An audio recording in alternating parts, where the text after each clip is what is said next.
Advance Islamic grooming channel کے plate form سے دیکھتی آنکھوں اور سنتے کانوں کو السلام علیکم ورحمۃ اللہ وبرکاتہ۔ کیسی ہے میری یوٹیوب فیملی؟ یقیناً آپ لوگ ایمان اور صحت کی حالت میں ہوں گے انشاءاللہ العزیز۔ اللہ تعالیٰ ہمیں کہنے سننے سے زیادہ عمل کی توفیق عطا فرمائے۔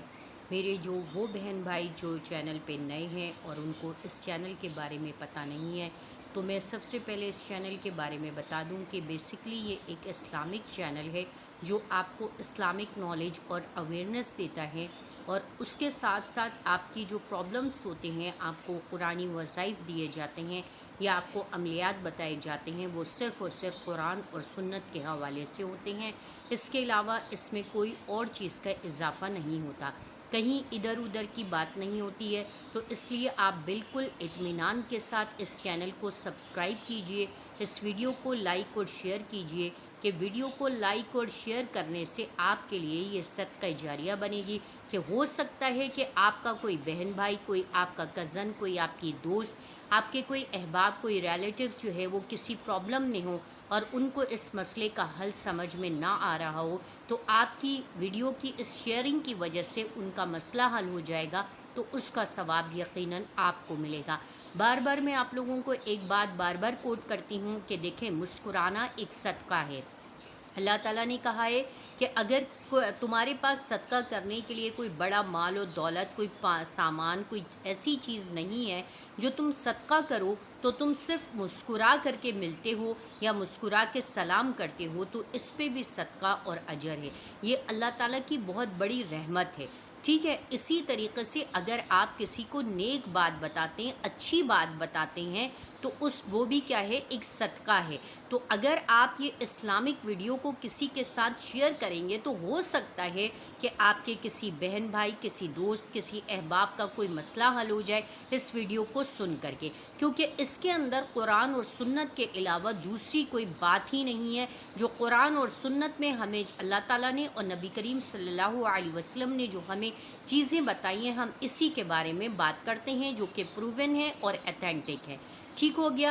چینل کو سبسکرائب نہیں کیا ہے تو سبسکرائب کر لیجئے، بیل کے بٹن کو پریس کر لیجئے، اور تاکہ آنے والا ہر نیا ویڈیو کا نوٹیفیکیشن سب سے پہلے آپ تک پہنچے۔ ویڈیو کو لائک اور شیئر کیجئے، زیادہ سے زیادہ لائک اور شیئر کیجئے تاکہ زیادہ سے زیادہ آپ کے آخرت کے اکاؤنٹ میں نیکیوں کا حساب بنتا جائے۔ جیسے آپ دنیا کے اکاؤنٹ میں پیسے جمع کر کے خوش ہوتے ہیں، اسی طرح آخرت کے اکاؤنٹ میں نیکیوں کو جمع کر کے خوش ہوئیے۔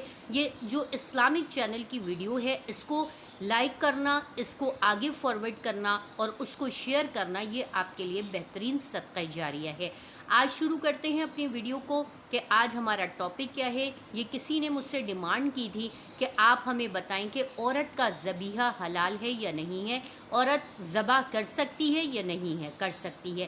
اس کے بارے میں آج ہم بات کریں گے، کیونکہ ذی الحج کے مہینہ شروع ہونے والا ہے اور ذی القعدہ کا آخر ہو رہا ہے، تو اس لیے اس کے بارے میں آج ہم بات کریں گے کہ آیا عورت ذبیحہ کر سکتی ہے یا نہیں کر سکتی ہے۔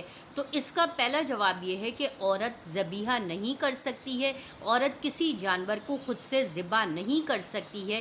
کیوں؟ کیونکہ اللہ تعالیٰ نے عورت کو جیسے اور بہت سارے مقامات پر منع کر دیا ہے، جیسے کہ فار ایگزامپل امامت ہے، امامت عورت نہیں کر سکتی ہے، عورت نماز باجماعت نہیں پڑھا سکتی ہے، اسی طرح عورت باجماعت جا کر کے بار بار جیسے کہ مسجدوں کے اندر روزانہ جیسے مرد حضرات جاتے ہیں پانچوں وقت کی نماز کے لیے، عورت کے لیے جانا جائز نہیں ہے، عورت جا نہیں سکتی ہے، الا یہ کہ وہ عمرے یا حج کے سفر میں ہوں، تو اس وقت وہ حرمین شریفین میں یعنی کہ بیت اللہ میں اور مسجد نبوی میں تو وہ جا سکتی ہے نماز کے لیے، کیونکہ اس کا پرپس چینج ہو جاتا ہے۔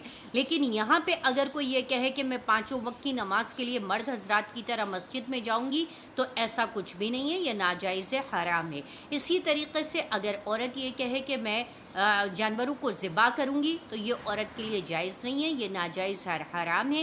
ہمیں کسی بھی صحابیات کی، ازواج مطہرات کی کسی کی بھی زندگی میں کوئی ایسا واقعہ نہیں ملتا جس کے اندر یہ ہو کہ کسی ازواج مطہرات نے یا کسی صحابیہ نے جو ہے وہ ذبیحہ کیا ہو یا جانوروں کو ذبح کیا ہو، ٹھیک ہے، چاہے وہ جنگ کے میدان تھے، چاہے غزوات تھے، چاہے سریات تھے، یا کوئی بھی مقامات تھے، یا کوئی بھی حالات تھے، لیکن آج تک پوری اسلام کی ہسٹری میں ایسی کوئی تاریخ ہمیں نہیں ملتی ہے کہ جس میں عورت نے جو ہے کسی جانور کو لیٹا کر کے ذبح کیا ہو۔ اس سے پتہ چلتا ہے کہ عورت کے لیے جانور کو ذبح کرنا جائز نہیں ہے۔ عورت جس طرح اور تمام چیزوں کو، کاموں کو میں ریسٹرکٹ ہوئی ہوئی ہے، اسی جیسے کہ امامت کا کام ہے، جیسے 5 وقت کی نماز پڑھنے جانے کے لیے مسجد میں جانے کا کام ہے، اسی طریقے سے جنازہ پڑھانے کا کام ہے، اسی طریقے سے اور دوسرے کام ہیں، تو اسی میں ایک کام یہ بھی آتا ہے کہ عورت جانوروں کو ذبح نہیں کر سکتی۔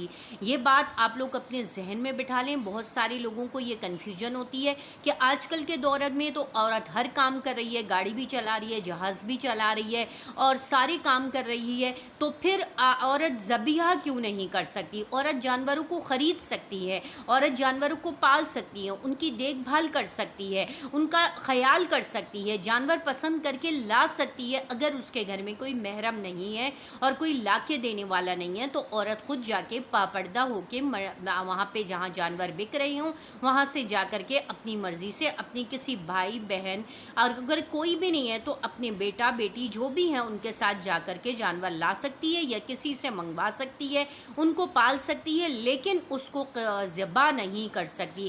اس کے لیے اسے کسی جو ہے وہ ضرورت جو ذبح کرنے والے ہوتے ہیں ان کو بلانا پڑے گا، ٹھیک ہو گیا؟ تو اس لیے اپنے ذہن میں یہ بات رکھ لیں کہ عورت کا ذبیحہ حلال نہیں ہے۔ اگر عورت کے ذہن میں یہ فطور آ رہا ہے کہ بھئی ہم ہر کام کر سکتی ہیں، ہم تو آج کل کے دور میں تو عورتیں منڈیاں بھی لگا رہی ہیں، جانور خرید بھی رہی ہیں، جانور بیچ بھی رہی ہیں، سب کچھ کر رہی ہیں، لیکن ایک مسئلہ آ کے رک جاتا ہے کہ آیا وہ ذبح کر سکتی ہیں یا نہیں ہے؟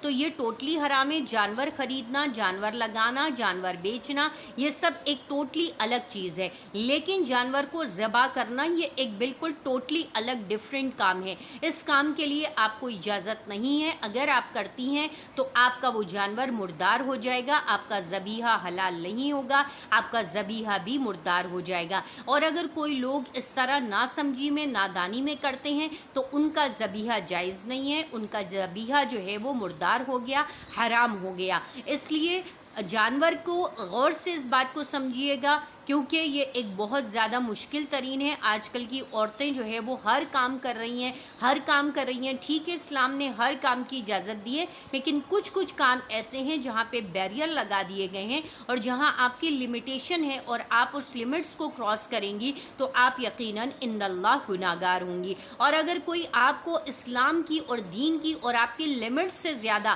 آگے بڑھنے کے لیے، چاہے وہ آپ کے محرم ہوں، آپ کے شوہر ہوں، آپ کے بھائی ہوں، آپ کے بیٹے ہوں، اگر آپ کو مجبور کرتے ہیں تو آپ نے ان کی بات نہیں ماننی ہے۔ کیونکہ یہ جائز نہیں ہے۔ لا طاعت المخلوق فی معصیت الخالق، اس کا مطلب یہ ہے کہ اللہ کی نافرمانی میں مخلوق کی اطاعت جائز نہیں ہے۔ امید ہے کہ آپ لوگوں کو بات بہت اچھے سے سمجھ میں آ گئی ہوگی۔ اب بات سمجھ میں آ گئی ہے تو اس پر عمل کر لیجئے گا، بجائے اس کے کہ مزید اپنے ذہن کو تھکائیں اور مزید کنفیوژن پیدا کریں۔ اور یہ جو باتیں آپ کو بتائی گئی ہیں یہ محض قرآن اور سنت کے مطابق بتائی گئی ہیں۔ قرآن اور سنت کے علاوہ ہم کوئی مسائل یا کوئی چیزیں آپ کو نہیں بتاتے، یہ پروون ہے اور یہ سرچ ہوئی ہوتی ہیں، اور اس پر ہم نے پڑھا ہے، تعلیم حاصل کی ہے، اور ہمارے پاس ان سب چیزوں کا ثبوت ہے۔ وآخر دعوانا ان الحمد للہ رب العالمین۔ السلام علیکم ورحمۃ اللہ وبرکاتہ۔